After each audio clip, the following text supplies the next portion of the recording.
Hey everyone, welcome to the show. I'm Rebecca McLaughlin-Eastham, and this week we're focusing on global industry and local manufacturing. We'll examine the role of the industrial sector in supporting and achieving the United Nations Sustainable Development Goals as we attend an event in the capital called UNIDO.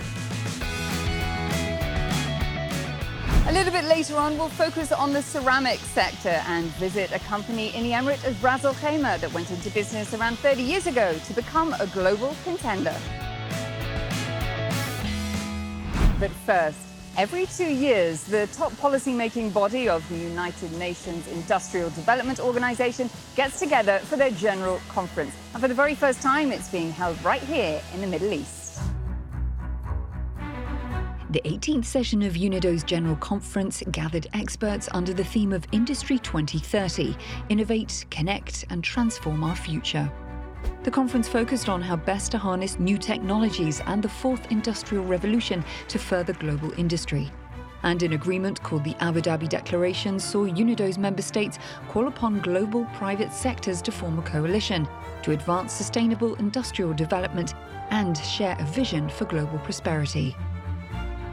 The UAE's expansion of industry and manufacturing, from petrochemicals and plastics to minerals and food, are key pillars of Abu Dhabi's economic growth. Activities in the capital's manufacturing sector have increased in recent years, growing by around 6% in 2018, contributing more than 12% to Abu Dhabi's non-oil GDP.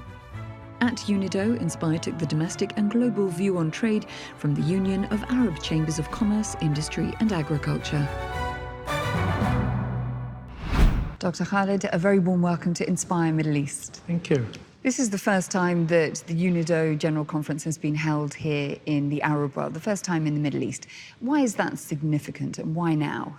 The Emirates is one of those countries that show a great development in many aspects in economic activities. But also the idea is that when we talk about entrepreneurs, when we talk about innovation, the Arab youth are ready for this. And all the projects are related and linked to the fourth industrial revolution, innovation, artificial intelligence. You've touched upon the fourth industrial revolution, which of course is so pertinent to our discussion.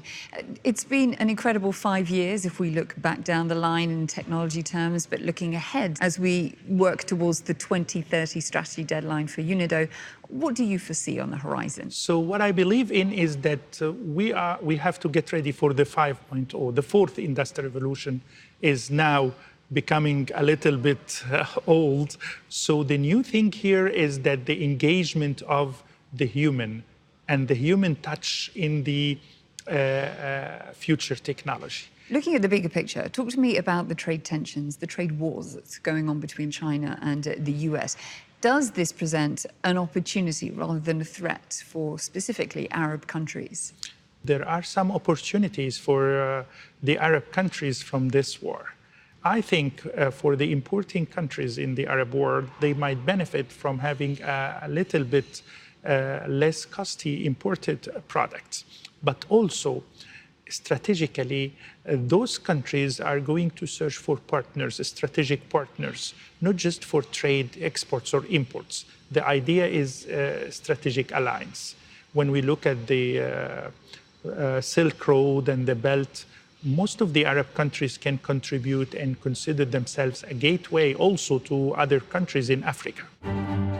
The conference highlighted the importance of youth and a gender-balanced workforce in tomorrow's industrialized advanced technology world. It also highlighted the UAE's foray into building not only industrial and economic zones, but also green, sustainable cities of the future, as UNIDO's Stefan Sikars explained. Talk to me about the way in which we live and potentially the future ways in which we'll live, namely sustainable cities. We have one here in the UAE. Do you believe that this could be a blueprint, it could be a model for the wider region, or should we be converting existing cities? Is that more cost effective? We find that a fascinating example and a fascinating learning ground in order to work on ways how to move forward from here. But of course, the population is concentrated in existing cities, which are the way they are, which represent all walks of life, which represents all classes of income. And we have to find ways forward of converting these cities to higher degrees of sustainability. This conversion will be greatly influenced by what we can learn from what is done here in the UAE.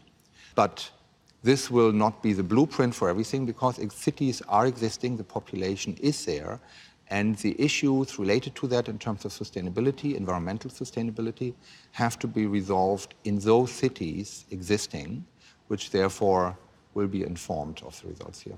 UNIDO is a strong advocate for the decarbonisation of industry, of societies, of economies. But how willing are governments to get on board with that? And what are the next steps that we need to take to make sure it really happens quickly?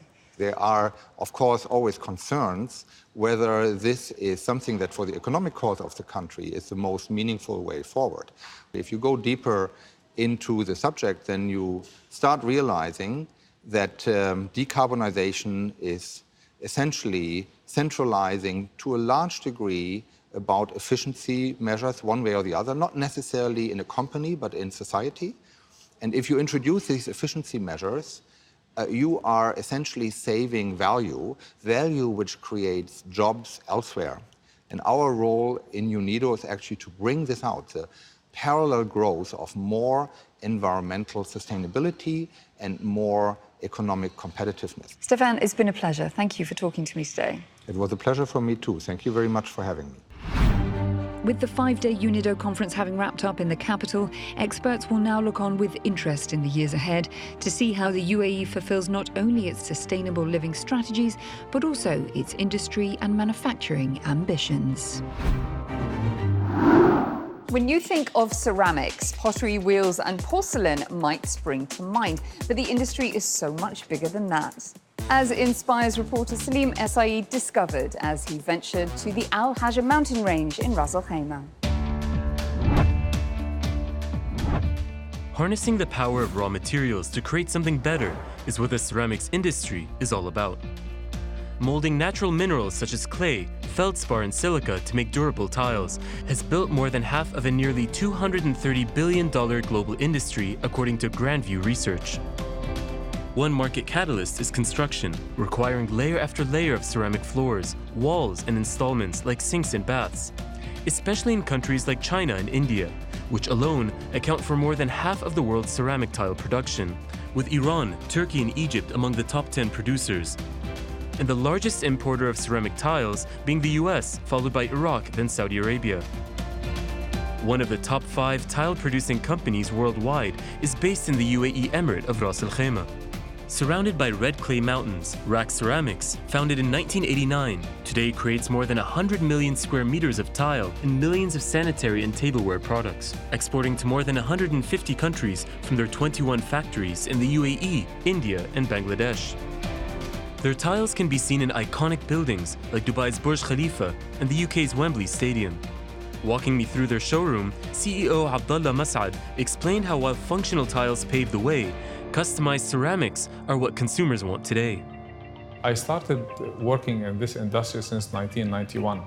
We were fortunate at that time to sell part of a kitchen and part of a bathroom. With the evolving of technology, we are able today to print on any surface. Creating slabs up to 135 by 305 centimeters large, which can be printed on like paper to appear and feel like marble, metal or wood, but more durable than their natural counterparts. Modern technology has also allowed RAK Ceramics to cut costs. We invested in cogeneration, where we use the heat from the kiln and reuse it to produce our electricity, where it reduced the energy cost. We used eco-friendly kiln, where we can reduce the consumption of gas. We recycle more than 40% of the water. Such methods have positively impacted their year-to-date revenues, estimated at $350 million as of June, and were driven mostly by demand from the UAE, followed by Europe, especially in the area of ceramic porcelain tableware. We sell in Europe around 50% of our production. With colorful variations, says Abdullah, being the popular trend. When discussing the ceramics market, we're not just talking about tiles and tableware. A growing area of the global ceramics market is advanced ceramics, which have superior qualities, like greater resistance to heat and force. They're used in military equipment, smartphones, and even have uses inside our bodies. In medicine, high-density alumina is used to reconstruct fractured and arthritic joints, and in cell phones, ceramics are used to build capacitors that minimize the release of electricity. In dentistry, ceramics are being used to make porcelain teeth for implants and crowns, which the co-director of Elite Class Dental Lab in Abu Dhabi says provide an authentic feel and look for patients. Light reflection, natural look, the several colors we can use it to make that teeth look like the natural one. The process involves using a person's natural imprint to create a mold which is cooked at 1,500 degrees Celsius for strength and then carefully layered with different categories of ceramic materials. As more applications are being discovered, the advanced ceramics market is expected to outperform the broader global ceramics industry with a growth rate of about 9% from 2019 to 2025, according to Grandview Research. So look out! Tomorrow's next big tech trend might be inspired by the building blocks of traditional ceramics.